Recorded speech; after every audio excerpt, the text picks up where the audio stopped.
Okay, so we've got these two functions for evaluating polynomials. One of them does it a slow way because you have to do exponentiation, and the other one does it a fast way using a trick called Horner's rule.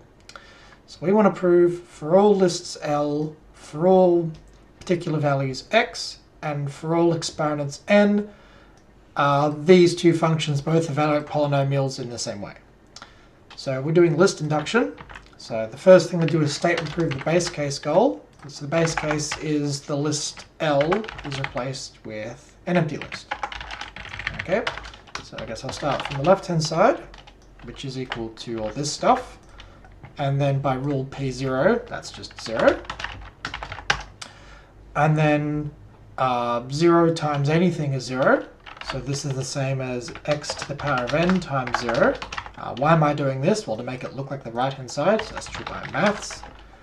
And then I can replace 0 with whole empty list containing x. So this is the same as x to the power of n times that by rule h0. Cool. Base case done. State the inductive hypothesis including or quantifiers. So for the inductive hypothesis, we basically take the original statement and replace the list with a particular list, ls.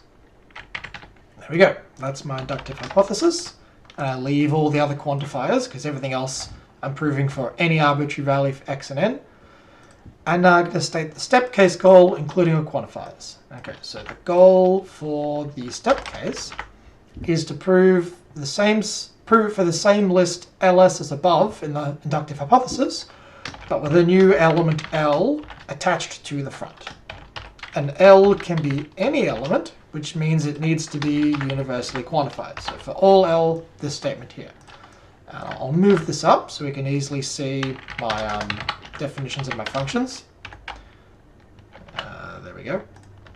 Okay, so this is the statement I want to prove. So I guess I'll start from the right-hand side, probably looks easier, and work my way to the left-hand side.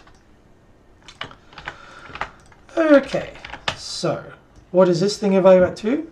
By the definition of h1, it strips off the L and adds it to the front. So we have this x to the n hanging out the front, and then this evaluates to L plus x times whore of the remaining list. So whore of lsx by rule h1.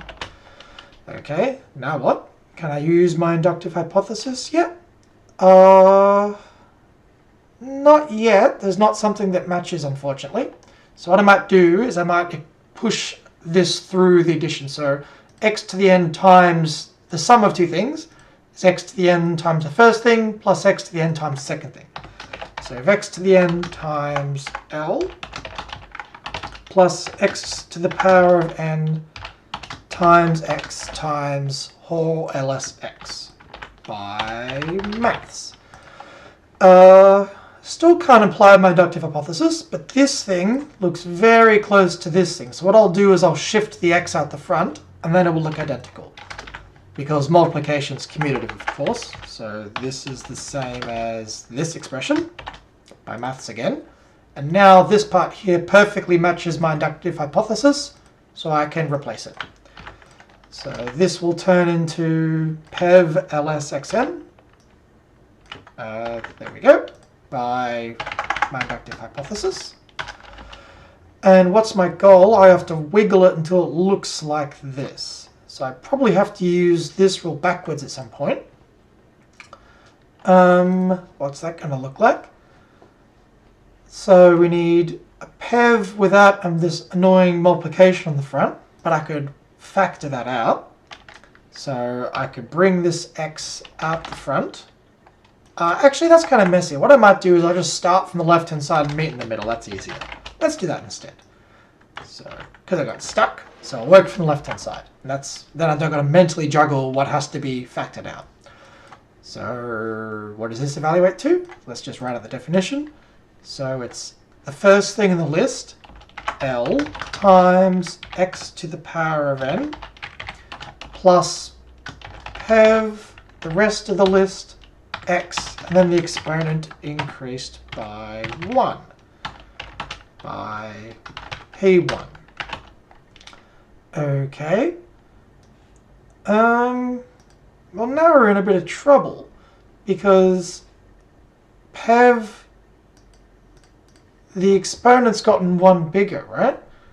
So I'm probably almost going to have to use my inductive hypothesis again in the forwards direction because there's no way I can sort of get rid of this n otherwise. So let's try and do that. So this part stays the same. And then what happens to my inductive hypothesis? This matches this.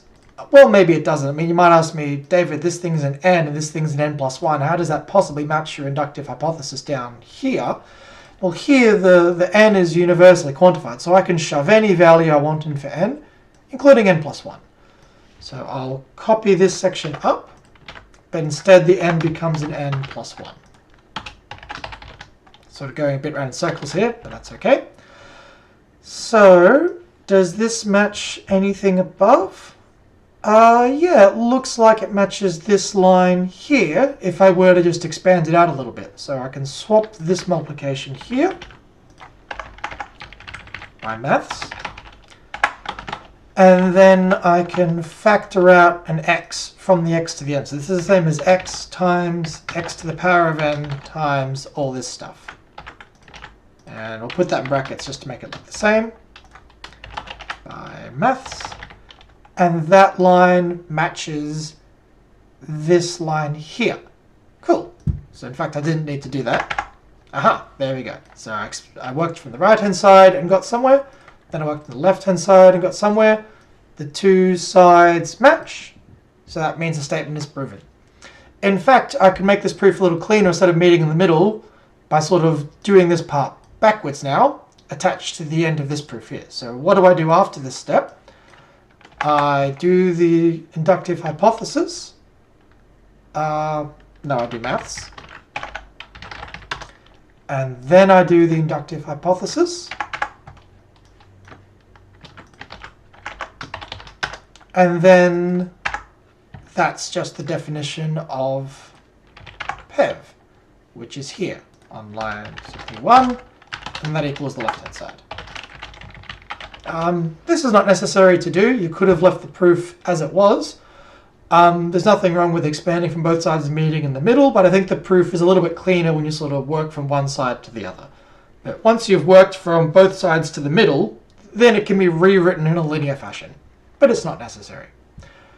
So that's the step case proven. What's the last question?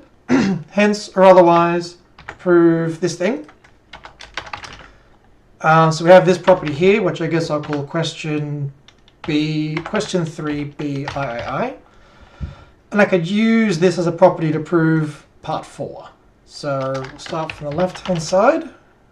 We won't need to do an induction proof for this. This will be really short. By definition, this thing is PEV LX0 by rule E. And then I can use this previous question, right? So it's true for all lists and for all x and for all n. Sorry, that's my inductive high. That's the statement. Here it is. This is the statement we wanted to prove. Sorry. There we go. So if it's true for all L and X and N, certainly it's true for 0. So I can replace it with this part. And put the 0 here. Question 3b III.